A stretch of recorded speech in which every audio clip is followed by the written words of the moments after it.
Hello students, welcome back to my channel Aditya Sharma physics. और हम बात कर रहे थे अपने चैप्टर यूनिट्स एंड मेजरमेंट की, जिसमें हमने मेजरमेंट स्टार्ट कर दिया था। मेजरमेंट ऑफ लेंथ मैं आपको बता चुका हूँ और अब हम बात करेंगे measurement of mass and time. Measurement of mass and time, mass पढ़ाएंगे पहले फिर टाइम बताएंगे।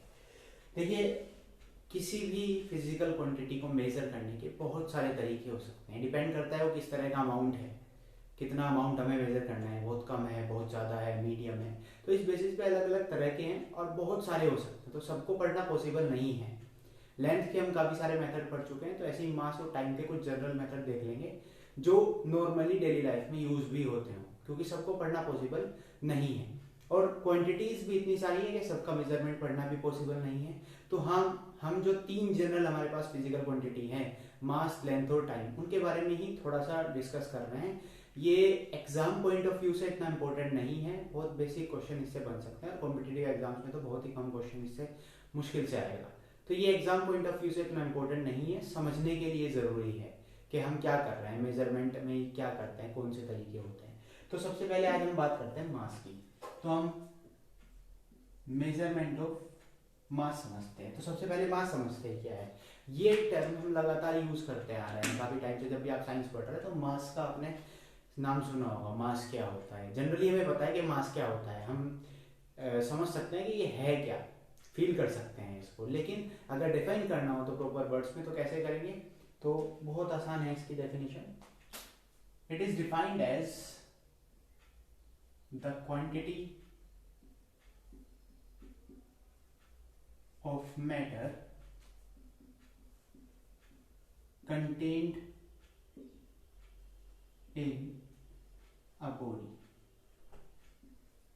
Quantity of matter contained in a body, किसी भी बॉडी के अंदर कितना मैटर कंटेन है, कितने मैटर से वो बनी है, इस तरह ही आपका मास होगा।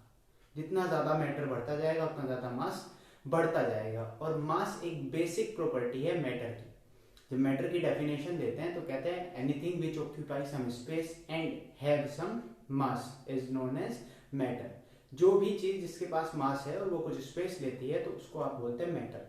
तो मास जो है मैटर की बेसिक प्रॉपर्टी है, और ये बेसिक प्रॉपर्टी फिजिकल कंडीशंस के अंदर में चेंज नहीं होती है। जैसे टेम्परेचर, प्रेशर चेंज होता है तो मास पे कोई फर्क नहीं पड़ता है, मास वही रहता है पूरे यूनिवर्स में। तो मास पे कोई फर्क नहीं पड़ता है। मास एक बेसिक प्रॉपर्टी है किसी भी मैटर में। जितना ज़्यादा मैटर बढ़ता जाएगा उतना ज़्यादा मास भी बढ़ता जाएगा। कोई भी ऐसी क्वांटिटी नहीं मिलेगी, कोई भी ऐसी बॉडी नहीं मिलेगी जिसका अगर आप मैटर बढ़ाते हैं तो उसका मास डिक्रीज होगा, सबका मास बढ़ता जाएगा। तो सिंपली ये मैटर जितना ज़्यादा है, जितना बॉडी के अंदर कंटेंट है, उसी को हमें बताती है। और इसकी एसआई यूनिट हमें पता है क्या है। एसआई यूनिट जो हम यूज करते हैं मास की, इसके बारे में बात कर चुके हैं, क्या होती है, केजी, किलोग्राम। अभी जो किलोग्राम है इसके बारे में पता आपको कितना अमाउंट होता है, हम अंदाजा लगा सकते हैं कि ये नियर अबाउट इसके, तो 1 किलोग्राम 1000 ग्राम। तो जनरली जो एवरेज वेट में, नॉर्मल वेट में बॉडी होती है, नॉर्मल मास में बॉडी होती है, उनका इस यूनिट में मेजरमेंट करना आसान है। लेकिन जो बहुत ज़्यादा छोटे अमाउंट की बॉडीज हैं, जैसे आप जानते हैं इलेक्ट्रॉन का मास कितना है, 9.1 इंटू 10⁻31 kg। तो देखिए कितना ज़्यादा नीचे जा चुके हैं हम इसमें, कितना स्मॉल क्वांटिटी हो चुकी है, 10⁻31। और ऑर्डर अगर देखें तो -30 आता है इसका, तो बहुत ज़्यादा छोटा अमाउंट हो चुका है वो। तो केजी के लिए ये अप्रोप्रिएट नहीं है, कन्वीनियंट नहीं है। तो हम क्या करते हैं, इसकी एक छोटी यूनिट भी बनाई हुई है मास की, जो एटॉमिक मासेस को मेजर करने के लिए यूज होता है, उसका नाम भी है atomic mass unit. In short हम उसको बोलते हैं AMU, एटॉमिक मास यूनिट। और एटॉमिक मास यूनिट है क्या, देखिए atomic mass unit atomic mass से बनी है। अब हर एटम का जो मास है वो अलग अलग है। हम कैसे बताएं कि हम इस एटम का मास जो है उसके अकॉर्डिंग हो गया और उस एटम का मास अलग है तो उसके अकॉर्डिंग आपने स्टैंडर्ड मान लिया। तो हमें क्या करना पड़ेगा, किसी भी एक एटम का जो अमाउंट ऑफ मास है उसको एक स्टैंडर्ड मानना पड़ेगा, जैसे कि हम हमारे फिजिकल क्वांटिटी के साथ करते हैं कि उसी की कोई अमाउंट को लेके स्टैंडर्ड मान लेते हैं कि ये इसकी यूनिट है। तो यहाँ पे भी ऐसा ही किया गया। कार्बन 12 एटम का मास दिया गया, एक एटम लिया हमने, मास ऑफ कार्बन 12 एटम, और जो उसका 12th पार्ट था, 12वां हिस्सा कार्बन 12 एटम का, उसको बताया गया 1 AMU। और और जब आप इसको कैलकुलेट करते हैं तो ये नियर अबाउट होता है 1.66 इंटू 10⁻⁻27 kg। तो ये 1 AMU है। तो अब इस क्वांटिटी जहां भी आएगी इतनी क्वांटिटी को फ्रैक्शन मतलब डिवाइड करके इस क्वांटिटी से हम किसी भी एटम का मास AMU में बता सकते हैं। तो एक छोटी यूनिट हो गई, बड़ी यूनिट kg है, छोटी यूनिट ये हो चुकी। बाकी आपको पता ही है मेट्रिक सिस्टम में हम 10 की पावर्स का भी यूज करते हैं, क्या क्या प्रीफिक्स होते हैं इसके लिए चार्ट पहले ही आपको बताया गया है। अब बात करते हैं इसके मेजरमेंट की, क्या क्या तरीके हो सकते हैं मेजरमेंट के। देखिए किसी भी क्वांटिटी के मैंने बताया बहुत सारे तरीके हो सकते हैं, लेकिन कुछ जनरली हम उनको पढ़ लेते हैं कि उन जो हमारे स्पेशल मेथड्स हैं उनको जनरलाइज कर देते हैं। तो जब हम जनरलाइज करेंगे तो हमें 3 तरह के मेथड नॉर्मली मिल सकते हैं। सबसे पहले तो हो गया कॉमन स्केल या कॉमन बैलेंस। कॉमन बैलेंस क्या है, जो हमारे डेली लाइफ में यूज होने वाले मासेज हैं, जैसे आप दुकान सामान लेने जाते हैं, ग्रोसरी शॉप पे जाते हैं, तो वहां पे आपको एक बैलेंस मिलता है, वेइंग मशीन मिलती है, कॉमन बैलेंस है जो एवरेज वेट को मेजर कर सकता है। वो ना बहुत ज्यादा छोटे एटॉमिक लेवल के मास को मेजर नहीं कर सकता, बहुत ज्यादा बड़े जैसे कोई प्लेनेट का मास है, काफी जैसे माउंटेन का मास है, उस तरह के मासेस को ये मेजर नहीं कर सकता है। तो कॉमन बैलेंस एवरेज जो मासेज होते हैं उनको मेजर करने के लिए होता है। आप जानते हैं कोई भी आप सामान लेते हैं उस वेइंग स्केल पे रखते हैं और आपको उसका मास पता लग जाता है। तो जनरली जो यूज करते हैं हम इसको यूज करते हैं। इनके अंदर भी और अलग अलग तरह की प्रिसीजन होती है। जो हमारा गोल्ड स्मिथ होता है सोना, उसके पास जो वेइंग स्केल होगी उसकी प्रिसीजन काफी अच्छी होती है, क्योंकि एक एक ग्राम के मास का भी फर्क पड़ता है। तो कॉमन बैलेंस जनरली एवरेज जो हमारे स्टैंडर्ड वेट है, एवरेज वेट में आते हैं, एवरेज मास में आते हैं, उनको मेजर करने के लिए यूज होता है। अच्छा, वेट की बात करें, वेट और मास एक दूसरे से रिलेटेड है। मास तो हो गई कि ऐसी क्वांटिटी जो बेसिक प्रॉपर्टी है जिसका किसी से कोई लेना देना नहीं है। वेट क्या है, वेट है कि कितने फोर्स से अर्थ आपको अपने ओर खींच रही है, और ये मास पे ही डिपेंड करता है। जितना ज्यादा मास है उतनी ज्यादा वेट से बॉडी आपको खींचे, वो अर्थ आपको खींचेगी। तो वेट और मास एक दूसरे से इंटर रिलेटेड है। एक तरीका ग्रेविटेशनल मेथड है। जो हैवी मासेज होते हैं, जैसे हमारे पास प्लैनेट्स हैं, ग्रेविटेशनल मेथड है जिसमें आप gravitational law, Newton's law of gravitation का यूज करते हैं। ग्रेविटेशन हम अपने 8th चैप्टर में पढ़ेंगे भी, तो तब इसको बारे में समझ लेंगे। ग्रेविटेशनल मेथड है, यानी कि न्यूटन्स लॉ ऑफ ग्रेविटेशन का यूज करके हम मास को फाइंड आउट करते हैं। उसके बाद एक तरीका है जब हम बहुत ज्यादा छोटे मासेज का यूज करते हैं, मास स्पेक्ट्रोग्राफ का यूज करते हैं। मास स्पेक्ट्रोग्राफ में क्या होता है, आप उस बॉडी को मूव कराते हैं, ट्रेजेक्टरी को उसकी ट्रेस करते हैं कि क्या वो ट्रेजेक्टरी फॉलो कर रही है। उस बॉडी को चार्ज करके ट्रेजेक्टरी फॉलो की जा सकती है, तो ट्रेजेक्टरी देखी जाती है, और मास जो है उस ट्रेजेक्टरी के रेडियस के डायरेक्टली प्रोपोर्शनल होगा। जितनी ज्यादा रेडियस होगी उतना ज्यादा बॉडी का मास होगा। तो जो छोटी चीजें होती हैं बहुत ज्यादा, उनको चार्ज करके इस काम को किया जाता है। ग्राफ पे उनकी ट्रेजेक्टरी बनाई जाती है, यानी कि जो पाथ फॉलो कर रहे हैं वो बनाया जाता है, और उस पाथ की जो रेडियस होती है मास उसके डायरेक्टली प्रोपोर्शनल होता है। तो ये मास स्पेक्ट्रोग्राफ मेथड। तो ये जनरल जो हमारी क्वांटिटीज होती है, स्टैंडर्ड अमाउंट है, एवरेज अमाउंट है, उसके लिए ये बहुत ज्यादा बड़े अमाउंट के लिए, ये बहुत ज्यादा छोटे अमाउंट के लिए। अभी इनमें भी स्पेशल बहुत सारी तरह की कैटेगरीज हैं, लेकिन अभी इतना काफी है, इतना समझ लीजिए आपको काफी है। तो ये तो बात हो गई मास की। मास की रेंज की बात कर लेते हैं, किस रेंज में मास आता है। देखिए इलेक्ट्रॉन से छोटा अभी हमने मास कैलकुलेट नहीं किया, हो सकता है हो, लेकिन अभी हमने कैलकुलेट नहीं किया है।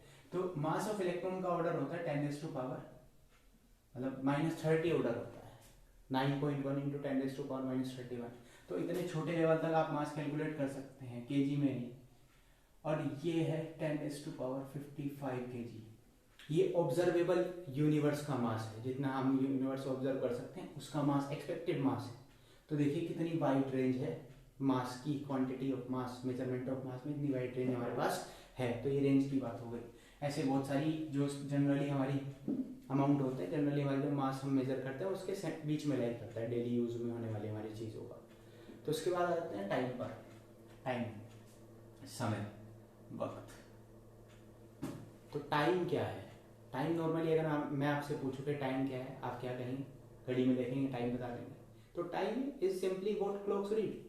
जो भी घड़ी बताती है वही टाइम है। जनरली अगर हम देखें, आइंस्टीन ने भी यही कहा, लेकिन ये टाइम जो है ये तो एक स्टैंडर्ड हमने घड़ी का हो गया, ये तो स्टैंडर्ड है जो हर जगह यूज हो सकता है। जनरली अगर टाइम है तो वो टाइम बस ये है कि हम पर्टिकुलर हमने एक स्टैंडर्ड बनाया हुआ है। वो स्टैंडर्ड कैसे बनाया हुआ है, सपोज करो कोई फिनोमेना है वो अपने आप को रिपीट करता है after a fixed interval of time, तो उसको हमने टाइम स्टैंडर्ड मान लिया। तो उस फ्रैक्शंस में हम ये जो हमारा चलता जा रहा है, जो समय बोलते हैं जिसको, जो कभी नहीं रुकता है, इसको हमने डिवाइड किया हुआ है। जैसे आप जानते हैं अगर हम स्टैंडर्ड की बात करें तो हमने सेकंड्स में और मिनट्स में और आवर में इसको डिवाइड किया है, घड़ी जो सिंपली बताती है। तो वही टाइम है। टाइम एक स्टैंडर्ड एक अमाउंट है जिसमें कोई मोशन अपने आप को रिपीट कर रहा है, कोई भी पीरियडिक मोशन है, मतलब अपने आप को after a fixed interval of time repeat कर रहा है। तो इस तरह से टाइम होता है कि जो क्लॉक बता रही है वही टाइम है। अब इसकी क्या खास बात है कि ये क्या क्या इसके एग्जांपल हो सकते हैं कि पीरियडिक है। जैसे हम किसी की हार्ट बीट ले सकते हैं, कितने टाइम में हार्ट बीट हो रहा है, हार्ट बीट हो सकता है। ऑसिलेशन ऑफ पेंडुलम का टाइम पीरियड देख सकते हैं।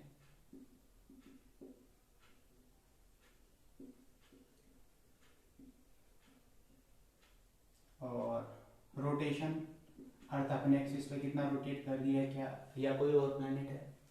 रिवॉल्यूशन। तो ये कुछ मेथड हो सकते हैं। एक हो सकता है period of vibration of caesium 133 atom.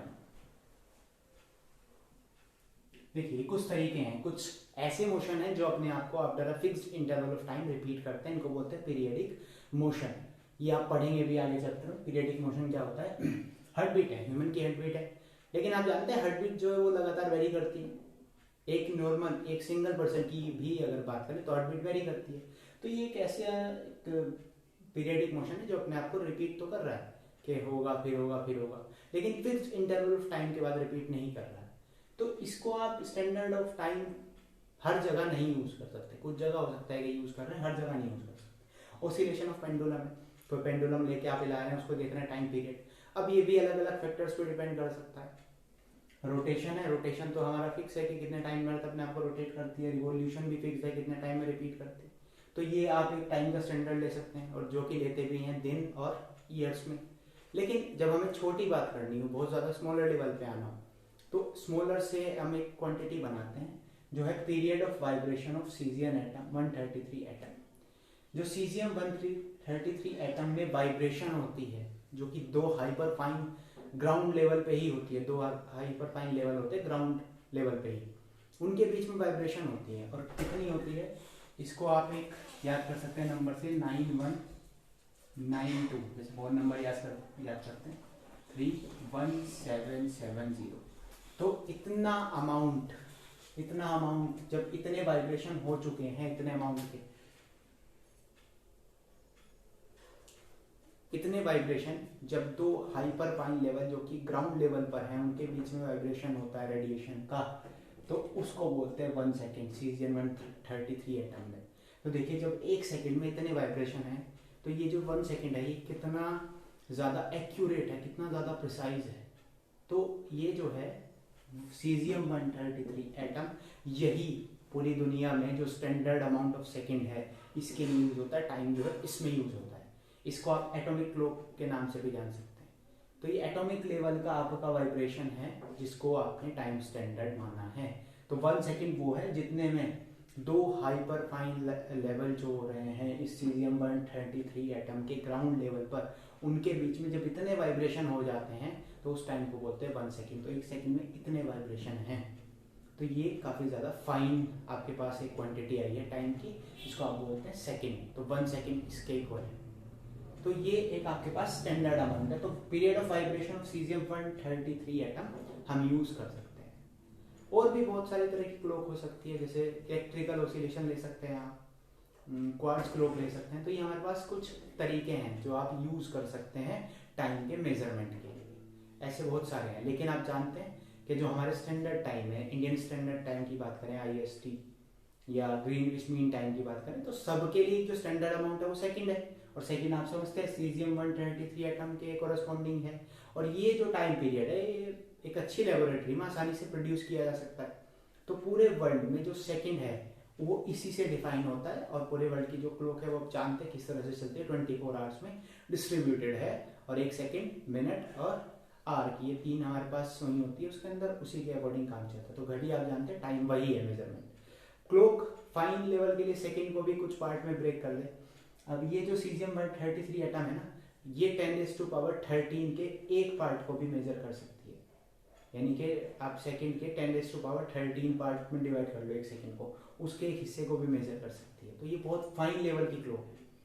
तो ये यूज होती है दुनिया में स्टैंडर्ड टाइम बताने के लिए। तो ये टाइम का मेजरमेंट है। कुछ और भी तरीके हो सकते हैं, आप रेडियो एक्टिव स्ट्रेटेजी भी फॉलो कर सकते हैं, radio active method, radio active कोई भी आपके पास एलिमेंट है उसका भी यूज़ कर सकते हैं। और बहुत तरह के मेथड हो सकते हैं टाइम को मेजर करने के, लेकिन ये जो है स्टैंडर्ड है जो हर जगह यूज होता है। तो ये मेजरमेंट ऑफ मास और टाइम हो गया, लेंथ में आपको पहले बता चुका था। तो मेजरमेंट अब खत्म हो चुका है। नेक्स्ट वीडियो की जब हम बात करेंगे तो हम पढ़ेंगे एरर और एक्यूरेसी, प्रिसीजन, इसके बारे में बात करेंगे। तो ये मेजरमेंट यहीं तक था टाइम और मास का। Thank you.